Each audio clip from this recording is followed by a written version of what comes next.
Good evening, everybody. Welcome to tonight's shiur. And I'd like to thank Joan Hari and Mary Gabay for arranging tonight's shiur. Thank you for joining us. I'd like to dedicate tonight's shiur in memory of all the soldiers that died in the wars. This week was Yom HaZikaron. And all those that died fighting for Israel. We all be able to sit here and to study Torah. I would like to also dedicate Refuah Shlema for all of Israel, and especially for Gabriel Alami Bat Leah Malka, Elisha Bat Sheva Bat Rivka, and Refuah Shlema for Tikva Oshni Bat Rozet Tanya Elea Bat Rozet Kelna Rafan Elem Refuat Nefesh Refuat Guf Refuat Krova Lavo. And also dedicated Le'olu Nishmat Rivka Bat Shaina Ruach Hashem Tenechenu B'Gan Eden Amen. Okay, so tonight's parasha is Kiddushim. Well, actually, in London, it's Kedoshim. In Israel, we're reading Parashat Emor. But we're studying tonight the Parasha in Chutz La'aretz. Parasha starts, Daber el kol adat b'nei Yisrael. Hashem says to Moshe, go speak to all of Am Yisrael and tell them, V'amart alem kedoshim tihiyu, ki kadosh ani Hashem lokech. What does that mean, kedoshim tihiyu? We have a positive commandment to be... Huh? What's the positive commandment? Kedoshim tihiyu. You'll be holy? To be holy. Now you can ask me, what does that mean to be holy? To be God-fearing, to be, well, to adhere to the mitzvot. Right. To be mitzvot is to maybe be faithful or to be loyal. But kedoshim is to be holy. And you think to yourself, well, who needs to be holy? Maybe, just the rabbis need to be holy. Or the elder, or the Kohanim need to be holy.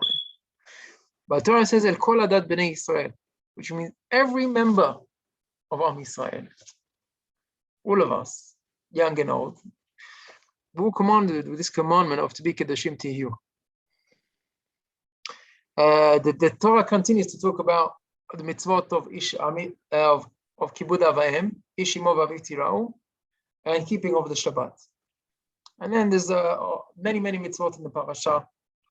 A lot of the mitzvot of morality and fidelity is also talked about this week's parasha. And there is a midrash rabbah which explains kedoshim tihiyu, you shall be holy. Yachol kemoni. Maybe you think it means like me, be like me. Talmud lama ki kadosh ani. I am holy. Kidushati lemala mikdushatchem. I am holier than you. Don't be as holy as me, but you just need to be holy. So the question is, first of all, let's do three questions. Number one, how can we think that the Torah means we're supposed to be holy like Hashem? What does it mean everyone's supposed to be holy? Kedoshim tihiyu. Supposed to be like angels, like flying around. What is it? What are we meant to be doing? And how could the Torah, how could we assume that God's creations are supposed to be as holy as Him? That says Kadosh Ani. And what is the Torah telling us? No, don't be as holy as me. Okay. Any thoughts you want to share with us, Joe or Meir? Anyone I'm just else? thinking, avoid negative thoughts, avoid negative actions, and try and be the best person you can. Oh, so I like that last line you said, Joe. Be the best person you can. Yeah. I've learned that. I've probably just, I'm grasping that more, should I say. I've grasped it more in the past month, even, the real concept of being the best person that we can. Oh. So. Yeah, great. So that's what we're going to talk about now today. Meir, you want to share something else? Thoughts? Okay. So Rashi tells us that normally says Daber b'nei Yisrael. Here it says Kol adat b'nei Yisrael, and Kol adat means including everyone, like we do in Hakel. So what is this kedusha talking about? So Rashi says kedusha over here is פרושים מן העריות. ומן העבירה, כל מקום שאתה מוצא ערווה, אתה מוצא קדושה. So kedusha, holiness, and being separated is specifically from for morality or illicit relationships. Any times which is kadosh, that's what it's talking about from the shore of the Yesod. Okay, so I actually wanted to share with you a few ideas, Ramban, and an idea based on the Sefer Netivot Shalom, one of my favorites. Allowing for time, maybe we'll skip a little bit. Maybe we'll do a full summary. Maybe we can do this. So the Ramban, he has one approach. What does mean kedoshim to you? It means make yourself holy in that which you're allowed. That means, like Joe said, there's things you're allowed to do, the things you're not allowed to do. But even within the realms of what you're allowed to do, a person can be, the Ramban calls naval b'shut HaTorah. Naval is maybe atrocious or abominable, something which is like disgusting, but or legally, like it could be legally disgusting. Yeah? And he gives examples, right? What does it mean? A person can like drink wine and get drunk, kosher wine, gets drunk. A person can eat until he gets sick. Or a person can be even with his wife when she's allowed, but all the, in a way which is overindulging and become physically. So that's not a way to become kadosh and pure. He said even speaking too much. He says the person can reach level of holiness, they only speak good things. And he says that's what kadoshim to you. Kadoshim to you means being holy within what's allowed, but purify yourself. Don't do everything that is allowed to do. Why just become less physical and become more spiritual? So that's really one approach of the Ramban. He said even in the legal aspect, when the Torah says, there's things which you're not allowed to do, you're not allowed to steal and cheat in business, and there's other halachot. But there's things that you can do, it's called lifnim mishuat hadin. How would you say that in English? Lifnim mishuat hadin? Within the lifnim mishuat hadin, like within the letter of the law. Even things that you are allowed, but it's not nice for your friend, yeah? Let's say if you agreed to sell something and you agreed on a price, right? But you didn't actually pay, you didn't give the money, you didn't take it, you haven't made the transaction. And then you can change your mind. I'm not selling anymore. So legally it's allowed, right? You don't have to sell it. You can change your mind. Well, it's not nice, right? It's not nice. You've just let someone down. He's based on it, he banked on it, you agreed. Now you're getting back on your word. So that's an example of something which is going to free Mishra, that's called kedoshim to you. Being holy, doing like the right things within Ram. So that's one approach of the Rambam. Now, the Netivot Shalom, it brings an idea that there's 3 times in the parasha which says kedoshim to you. One of them is with the illicit relationships, kedoshim to you. The other one is with avodah zarah. It says, the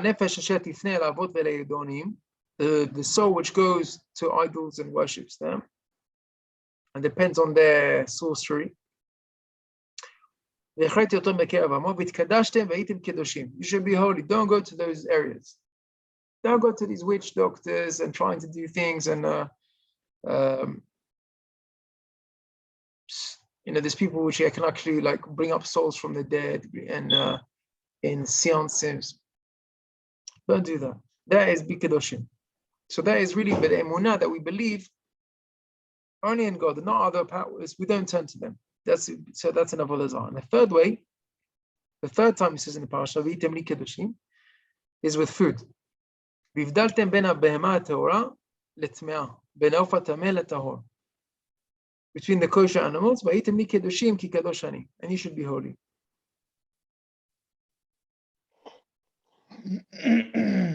So Rashi says, "Atem tiyu muvdalim." It says here in this Sefer Netivot Shalom that there's 3 levels of kedusha. In illicit relationships, in avodah zarah, and in eating food. And I said all of these things, there's different levels to them. Levels of how holy you can be, how much you separate yourself from it. And he goes to one of the fundamental principles. Now I'm going to go a little bit deeper. Okay, it's a little bit of a deep share. It's a short, deep share. Okay, short, deep share. What does it mean, kedoshim to you? Now, when we finish this shiur, we'll have more idea of what does it mean to being holy. But he talks about the principle. All of the Hasidic Sfarim talk about this. That all of the Torah and the mitzvot have the purpose.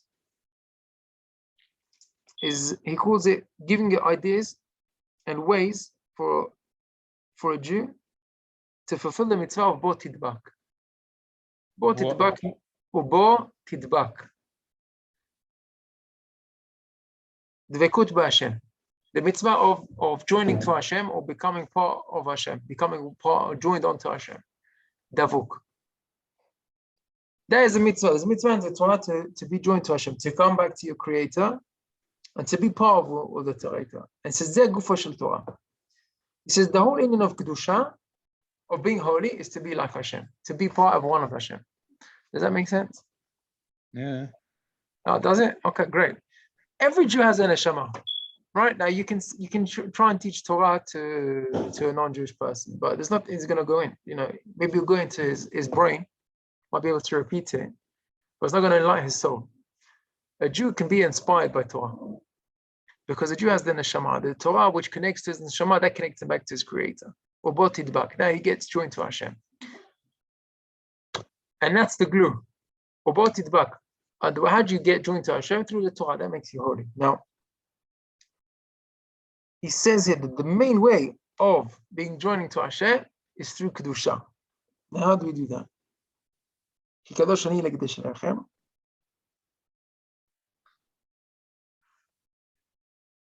So I'm going to say what he says, and then I want to say my own idea, okay? Which is based on other Sfarim. He brings it from the Mesilat Yesharim, that a person cannot reach Kedusha on his own. It means you can do your Hishtadlut, you can be Parush, it means you can separate from physicality and try and become more holy. But at the end of the day, it's a gift. To be joined to Hashem, when Hashem brings you closer and you receive that closeness with God, that is already a gift. And he says, you only do that, you only get that as a present afterwards. How would you get that? Kedoshim to you. You make yourself Adam mekadesh atzmo milemata umekadshim oto milemala. Now he says that's why it has to be Hakel. Hakel, what does Hakel mean? Hakel is group. We gather all of Am Yisrael. All of Am Yisrael have to be together. He says to get a gift, to get a present from Shamayim, you can't do that on your own. You're not worthy on your own. How do you get a present? If you're in a group, right? There's a group ticket. If there's more people involved, there's more siyata dishma. Hashem likes it when we're all together. That's why the pasuk says, "Banim atem laHashem elokechem." When are you banim? Banim is a son. Son gets away with everything. Yeah, whatever the son does, the father he lets him off. How does he do that? Because he's his son. But it doesn't say ben ata laHashem elokechem. It says banim atem. We only get that special measurement, that special treatment of fatherly love when we're banim, right? When we are together as sons. Like we say, Avinu Malkeinu, our father, our king, not my father. Right? It's very personal and individual. But we have to join on to other people. We're not individual. It's not an individual religion, Judaism. It's a group religion, right? We're all in it together. That's what we have a call Israel Arabim Zeh Lazeh. We only receive the Torah on Har Sinai. Vayichan Sham Yisrael neged Ahar. Vayichan Sham ki ish echad belev echad. When we all join together like one person, it was ultimate unity. That's the power of the group, the power of the community, the power of unity, of everyone together. So he says over here, that's why he says, Banim Lashon Rabin. The Kedusha of Am Yisrael only comes when together. That's why it says, Kedoshim tihiyu, you shall be, as a group, be holy. So, and if you think about it, in the next part, in the continuation of the parasha, it says, Kedoshim tihiyu, V'ahavta l'recha kamocha. But when you love your friend, you become joined to your friend, like yourself. So then you get the power of group. Also, when you pray, you can pray individually, Or you can pray a minyan. When you pray in a minyan, you're a group of 10. So you have more merit of the whole group together than you have individually. Also Shabbat. Pasuk says, "Vayirech et Hashem et yom ha-shevi'i v'yikadesh oto." Hashem made the day of Shabbat holy. Now every day of the week has a partner. Every day. Yeah. Sunday and Wednesday, Monday, Thursday, Tuesday, Friday. Shabbat doesn't have a partner. Says Ibn Rash, who is the partner of Hashem, of Shabbat? Us. Us, as a group, as Am Yisrael. That's why he says, Kodesh hi lachem. The day of Shabbat, Shmartem et Shabbat ki Kodesh hi lachem. It's Kodesh for you. What does lachem mean? As a group, for all of you. It's not Kodesh hi lacha. Shabbat is not just for you. And that's what's something special about Shabbat, that we all have to keep Shabbat. It's not good enough just I keep Shabbat on my own, or you keep on your own. Everyone has to keep Shabbat. That's why we know if all of Am Yisrael would all keep Shabbat together, just another one Shabbat, then we will be redeemed. Why? Because that is the partner. Shabbat will come. Shabbat is the partner, and he will be able to redeem us. But only if we all keep Shabbat. It's not like an individual mitzvah. So that's the message that he talks about over here. And I want to share with you another idea which came to me.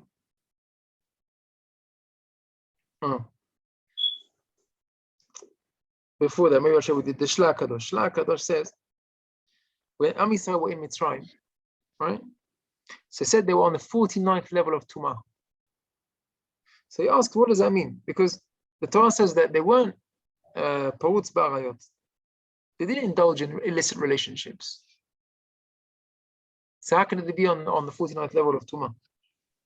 How could that be?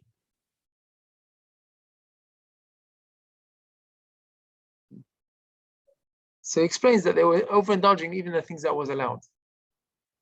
You know, if there's things which are allowed, then even that you have to be careful not to overdo it. And the last thing here, he answers the question that we said in the beginning. What does it mean? Ki kadosh ani lakechem? Maybe you should be refrained totally from olam hazeh. No physicality. He says, no, you can't be like that.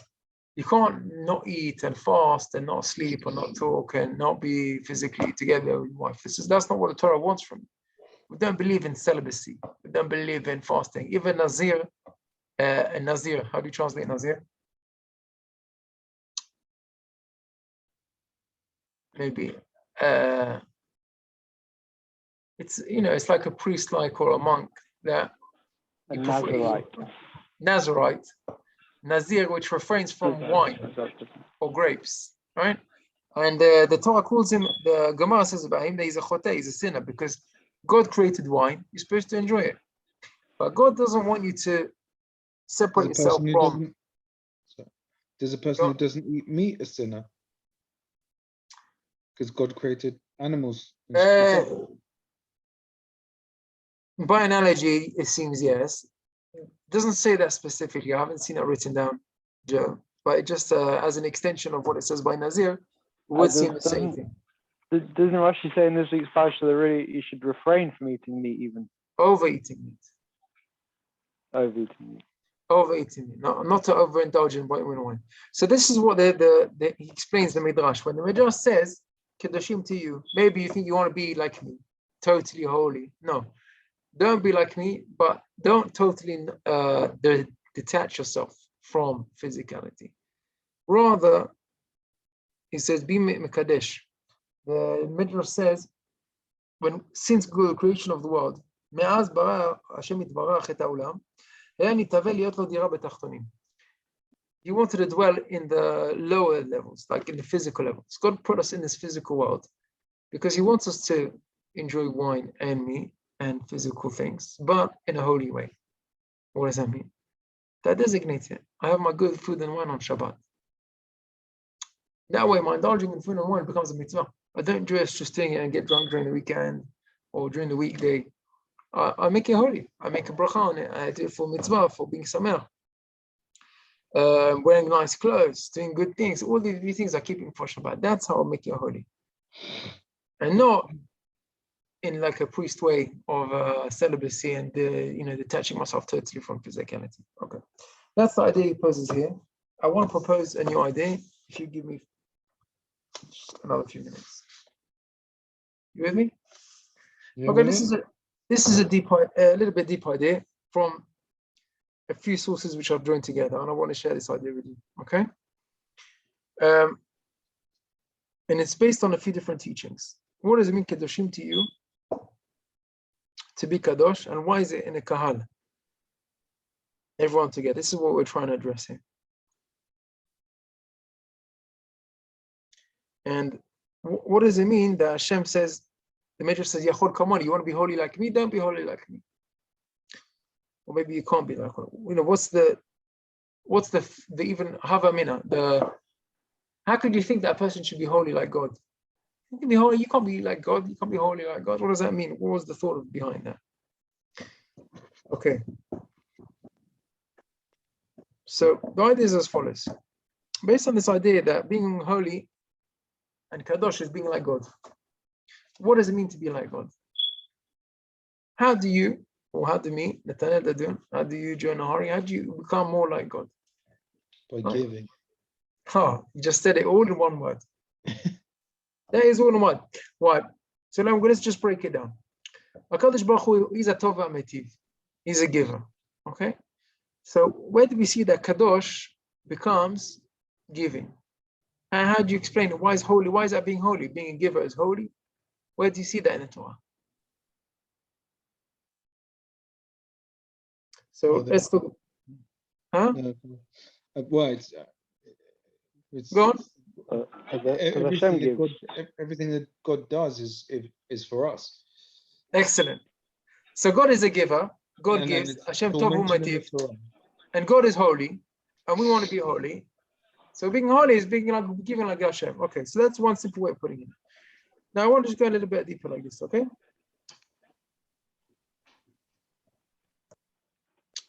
This is all based on the teachings of the Bala Sulam, Rabbi, I think his name was Rabbi Ashlag, Rav Ashlag. He wrote Pirush on the Zohar. They say about him that he had part of the soul of the Arizal, the Ari HaKadosh. Yeah, Baba Sali used to love reading, learning, studying his Sefer. He gives the definition of what is a tzaddik and what is a rasha. Joe? Sorry, I switched off for a minute. Sorry. We're talking about the Bala Sulam's definition of a tzaddik.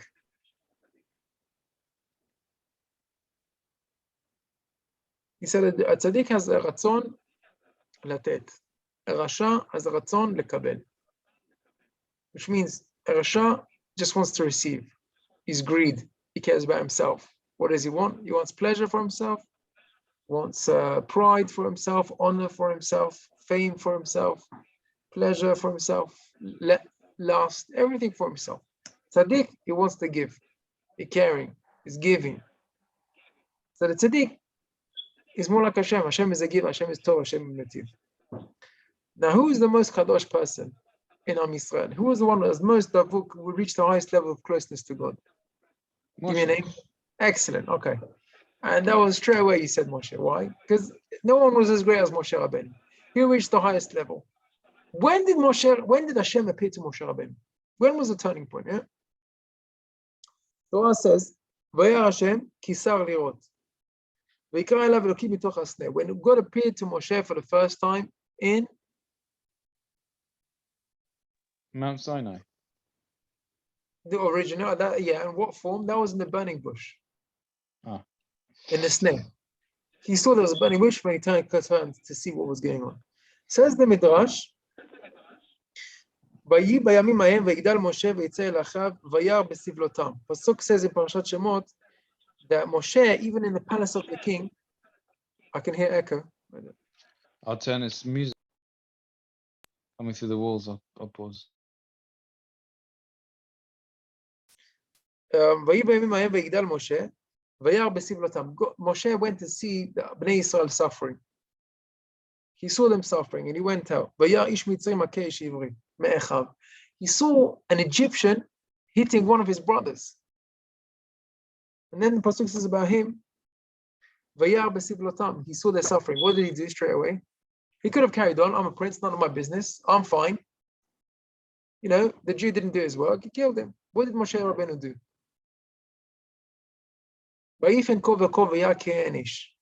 He saw that there was no one around and he buried the Egyptian. He cared. Rashi says, he turned and he took his heart to see they were in trouble. That was the turning point. Moshe Rabbeinu cared to see what they were thinking about others. The person who thinks about others, that's what defined Moshe Rabbeinu. This is one of the only stories that were mentioned about Moshe Rabbeinu before he became great. Okay, there's like 2 stories mentioned, and both of them was when he cares about other people. That's the only thing we see about Moshe in the Torah. Now you see what defines Moshe? Caring about other people, giving to other people. Straight away the pasuk says, I'm going to read you Midrash Rabbah. Amar HaKadosh Baruch Hu, Ata hinachta asakecha, you left your own business, v'halachta lirot betzaratan Yisrael, and you went to see the suffering of Am Yisrael, the others. V'nahagta bahen k'minhag achim, you treated them like brothers. Ani, God, ani maniach et ha'elyonim, I'm going to leave the higher upper worlds, ve'et ha'tachtonim ve'adaber imcha, I'm coming to speak to you. That's what the pasuk says, Vayar Hashem kisar lirot. He turned to look, וראה הקדוש ברוך הוא משה ששר מעסקיו לראות בסבלותם ולפיכך ויקרא אליו אלוקים מתוך הסלב. That's why God appeared to Moshe Rabbeinu in the burning bush. Which means Moshe Rabbeinu, his highest level of Kedusha, that he actually saw revelation of God. He saw the miracle of the burning bush and had God speak to him directly. Why? Only as a result of caring about others. And that's what we see in our parasha. Kedoshim tiyu. And then after it says, V'ahavta l'orecha kamocha. So here we have the new understanding of what does it mean to be davuk to Hashem. Davuk b'midotav. Ma'u rachum, afata rachum. Ma'u chanun, afata chanun. If you are davuk b'midotav, which means if you cling to his character traits, and like Joe said in one word, giving, you become like God, that's how you become holy. Now I'm going to ask you another question. To what extent is the giving? How far can you go? And that is the explanation of the Midrash that we started with. Midrash says, Kedoshim to you, Yachol Kamoni, like me. What does it mean, like me? How much is God giving? Why? Go on. Everything. What's the most you can give? Everything you have. Everything. Until the point that you're, well, just so that you don't starve. However much the person can take. Okay, how much can you give? How much the person can take? That's how much God can give. But how much can you give? Well, so much, whatever we can until it's just so long as we have food, clothes, shelter, and health. Okay, so that is normal. You're just saying, you can give everything. All the extras, care for yourself first, and then you care for others, right? Like on the plane, treat yourself first, make sure you get a mask, and then help others, right? But is that the most you can give? No, what would you say, Mayor? If you give all your bank account, left penniless, is that everything that you can give? Yeah, I'd imagine. What else can you give? You can give your time. You can give energy. Your mental ability. You can give your mental ability. You can give up yourself. That is really the highest thing. Now, let me explain to you what just the idea of it. Yeah, I'm not saying that you should. I'm just saying what's the possibility of how far you can go. Like Joe said, very generous. Care for yourself and give it to others as much as you can. That's what we're talking about being giving. But let me just explain. Why do we call Hashem Hashem? Why do we call him Hashem? Because we can't say his name. Hashem means name. That Hashem, we ask, Ma Hashem Shelcha, what is your name? But we're not allowed to say his name. Yeah, but why do we call God the name? In English we say God. That's only in Hebrew. Yeah, in Hebrew we say, yeah, but that's what we care about. In Hebrew. We care about Hebrew. Hashem. Why do we call Hashem in Hebrew the name? In English we don't say God with the name, Because his names are holy. Because His the name's name holy. is the thing. Yeah, but if I say, Joe, how are you? You say, thank God. You don't say, thank the name, right? Because the name is the thing. Yeah. Can I So just if I, ask you, sorry, can you hear background music? no, I hear echo of myself. And how about now? No, I'm fine. Stop me if you hear an echo again, please. Yeah, it's fine. But when I'm saying, when you say, please God, we'll meet next week. We don't say, please the name, we'll meet next week. Or thank the name, I'm feeling good. But And Hashem is just please the generally name, we say God, or we say Hashem. We say either or. thank the name, everything is good. Why do we call it the name? So Meir said actually the line is, the name is the thing. When we call the essence of something, we call it by its name. And his name is his essence, right? That is his whole existence. The whole existence is in his name. When you give a person a name, that really defines him. It's very careful how you name names, right? You don't make up names. You don't take names from the media. You take names from the Torah. Take names of tzaddikim. That's what defines a person, by his name. The Maral also talks about it. Also, that's when Adam HaRishon gave names to the animals, gave names defining the essence. Kelev is Kuro Lev. He's all heart, he's friendly, he's playful. That's just an example of the name is the essence of everything. So that's why it's so holy, the name. We can't even say the name because that's how holy it is. It's the essence. Or let alone rub out the name. And if you write Hashem's name, you can't delete it. You can't cut it out. You can't rub it out. And yet we find that there is a time where God allows us to rub out his name. When is that? If you're accusing your wife of cheating. Sotah. With the sotah. So that's still right, like Joe said. It's the only time when God said, I allow you to rub out my name. That means God is saying there is a severe sin of even saying the name of God in vain. One of the 10 commandments. And yet to not only not say it in vain, but even to delete it. God allows that. Why? Because he wants to be peace between man and wife. So he's willing to even desecrate his own name or his own existence in order for other person to be good. Where do we? You want to say something, Moshe? Joe? Yes. Yeah. What about between man and man? Well, if there's a fight between people. Yeah. Does he allow us to rub out his name? Well, there's not a parasha over there because here maybe it'll be different because a woman who is already going to be forbidden on her husband. A man, you don't get along, you can make friends, right? But if your wife is suspected, then you're not allowed to be with her anymore. It's already a halachic implication, right? You can kiss and make friends, make up and be friends, but you're not allowed to be together because maybe she's being with someone else. So the only way to do that is to desecrate the name of God. Mm-hmm. Where do we find about Moshe Rabbeinu when he said you can delete my name? When he said what? When do we see by Moshe Rabbeinu that Moshe said you can delete my name? Where's Meir? V'ata im tisar chatatam ve'im ayin. Go on. It's when he said, remove it from your book and not destroy the people. What does it mean, Machenina? Macheni means rub me out. Like God said, Moshe Rabbeinu said, Machenina. So you see the same thing that God said about his name, Moshe said about his name. Machenina misifrecha, rub me out from the Torah. What does it mean delete me from the Torah? It doesn't mean like take off my name from the plaque on the wall. It means delete me from the Torah. If you delete me from the Torah, then you deleted me from existence, says Moshe Rabbeinu.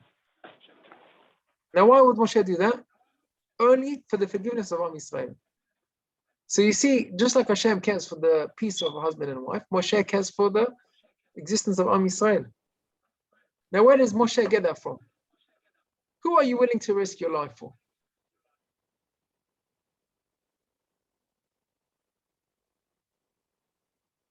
That's a question to everybody in this year. When we said you're willing to give up more, giving up your own life, giving up your own existence, everything you have, but even giving up more than everything you have is giving up yourself. Who would you give up yourself or risk giving up yourself for? Who would you do that for? Family. No, but no one, huh? So I'm Family? gonna tell you both. I don't know if you would ever do it. I don't know if I would do it, but I'll tell you. We're all Moroccans, the whole family, no? I don't know. I don't know if you can say that, but one thing I can say is for sure that every mother did it for their child. Because every mother to give birth risks her life to give a child birth, right? So our mothers did it for us, and our wives did it for our children. A woman risks her life to pikuach nefesh, that we mechalel Shabbat for 30 days for yaledet. She's in a sakanat chaim. Moshe Rabbeinu, where did he get his evident ability to risk his own name, to risk his own existence for Am Yisrael? Moshe Rabbeinu is a neshama kolelet. What does that mean? All Am Yisrael is really part of Moshe Rabbeinu, all included in that. Why is he called Moshe? Why is he called Moshe? Kimina mai mishitu. Who called him Moshe? Batya. Yes, Batya. Batya was his, maybe, I don't know if you can call her stepmother. But why did that name stick? When Batya called him Moshe, when she went to get him out of the water, she drew him out from the water. Mishitu, I called you because I drew you out from the water. When she did that, she risked her life. Why was her life in danger? Because Paro threw all the babies in the water to kill them. Yeah. He wanted to kill all the Jewish babies. And now you're going and saving one of them. You're going against the orders of the king. That's treason. That's liable by death. She's risking her life to save that child.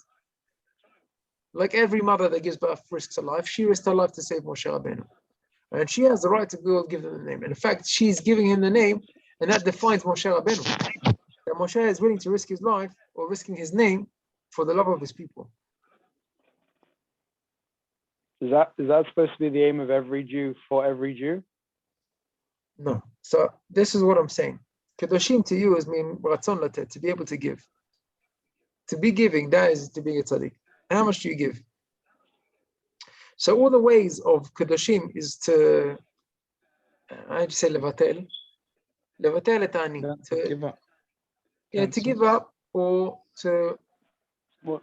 More like to maybe to annihilate or to obliterate the self-consciousness of the selfishness and the greediness that we care about ourselves. You know, we care about how hungry we are, what we want to eat, what we want to sleep, what we want to do. We're caring about ourselves. The objective of life is of botidba, because be kedoshim, to be more like godly, to be giving to others. That's what kedoshim is, to be the ratzon latet, to give to other people, to be good to other people, like Hashem. So, as long as we go down and take away the desire to receive of physical pleasure, physical eating, make yourself more holy in all the things that you're allowed. Don't be self-indulgent, eat all the meat you can eat and drink all the wine you can eat and be whatever you can do. Every pleasure that's allowable, that's mutar, you do it. No. Stop thinking about your selfish greed and start thinking about others. And until the point of what? Of to risk your life for others. So Moshe Rabbeinu, so maybe you think, okay, that's how much you want to be kadosh, that you're willing to risk yourself for others. So maybe that's what Hashem would do, or Moshe Rabbeinu would do. But I am holier than you. That's like the ultimate level. Maybe you're the special tzaddikim, but there's different levels of that. And each one on our own level, the more we think about others, the more holier we become. And according to this understanding, we become more tzaddik. Now, I want to say one thing, and I can't say I have a Jewish soul spring, but I will look it up. But I heard once from a wise man, there's two signs of a person loves you, or more than himself. One is when he risks his life for you, and that's obvious, right? He wouldn't risk his life if he wouldn't love you more than himself. Second thing he says if he lets you to eat first, he lets you eat before him. That doesn't mean like when you're a guest and you're trying to be polite and you won't eat before the host. That doesn't mean that. Yeah? It means like every time you want to eat something, you give them to eat first. You know, you take from your own food and you give to others. That's what when you love somebody. You know, you take off your plate and you give them. Right? If imagine you had a nice piece of I don't know, food, nice piece of. There's only like one nice piece, so you want it for yourself. Who would you give it to? Only someone you love. Maybe your wife, maybe your son, maybe your father. That's kadesh atzmacha b'mutar lach. Being holy in that which is allowed. You're allowed to eat it yourself, but you give it away because you don't care about yourself, you care about somebody else. I remember we mentioned about Rabbi Chaim Kanievsky, an amazing story that he was makpid that he would only eat with his wife all his lifetime. You know, Shabbat and weekday, breakfast, lunch, and supper. If his wife wasn't there, he wouldn't eat. He'd only eat with his wife. Now that's on a very high special level. But what's the point of that story? That he wasn't selfish. It was a way of caring to others. If you eat, I'll eat. If you're not eating, then I don't want to eat. I want to eat with you. I want to make sure that you're eating. Your eating is as important as my eating. That's the message behind it. And he reached a very high level of Kedusha, of Torah, and Tahara, many miracles that he did, Rabbi Chaim Kanievsky. But that is Kedoshim to you. I don't care about what I want. I want to be giving. I want to give to others. I want to give to my wife, give to my fellow Jew. And that's what Joe said, to be the best you can be, to better yourself, to be giving, to be kadosh, to be holy like God. There's the message for today. I hope you enjoyed that idea. Thank you. Thank you for sharing with me. Very deep, like you said. Yeah, that was deep for sure. And that's why we say Kol Adat Yisrael, because this is for everyone, because this is the main principle of the Torah of Bot Yidbak. How do you become holy through this area? Fine, thank you for joining me. Do you still want to do 5 minutes of halacha? Or we had enough If today? you want.